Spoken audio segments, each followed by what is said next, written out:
মধ্যপ্রাচ্যের রণক্ষেত্রে এক নতুন ও ভয়ঙ্কর মোড় যখন ইসরায়েল ও পশ্চিমা বিশ্ব ইরানের গুঁড়িয়ে দেওয়ার ছক কষছে, ঠিক তখনই তেহরানের সমর্থনে ঢাল হয়ে দাঁড়ালো কিম জং উনের উত্তর কোরিয়া। পিয়ংইয়ংয়ের অত্যাধুনিক মিসাইল কি এখন পৌঁছাবে ইরানের হাতে? তবে কি কিমের এই সাহসী পদক্ষেপ বদলে দেবে যুদ্ধের পুরো হিসাব? পিয়ংইয়ং বনাম ওয়াশিংটন, এক রহস্যময় সামরিক জোটের সব চাঞ্চল্যকর তথ্য জানাবো আজকের বিশেষ প্রতিবেদনে।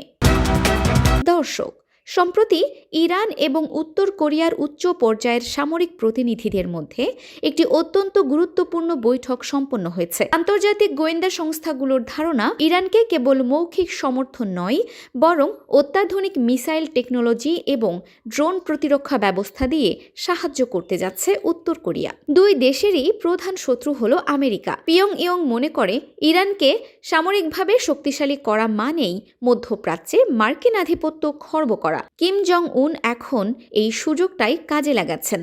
তার লক্ষ্য হলো মার্কিন মিত্রদের চারপাশে একটি প্রতিরোধের দেয়াল তৈরি করা। আন্তর্জাতিক বিশ্লেষকদের মতে, পর্দার আড়ালে এই দুই দেশ পরমাণু অস্ত্র তৈরির প্রযুক্তি আদান প্রদান করছে। যদি উত্তর কোরিয়ার দীর্ঘদিনের অর্জিত পরমাণু জ্ঞান ইরানের হাতে পৌঁছায়, তবে তা পুরো বিশ্বের নিরাপত্তার জন্য এক মহা বিপদ ডেকে আনবে। বিশেষ করে ইসরায়েলের জন্য এটি হবে সরাসরি অস্তিত্বের হুমকি। আমেরিকা এবং তার মিত্ররা এই জোটকে অত্যন্ত উদ্বেগের সাথে দেখছে।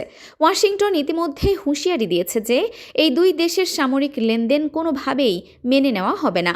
আমেরিকার প্রতিরক্ষা বিশেষজ্ঞরা মনে করছেন, এটি একটি নতুন অশুভ অক্ষ বা অ্যাক্সিস অফ এভিলের জন্ম দিচ্ছে।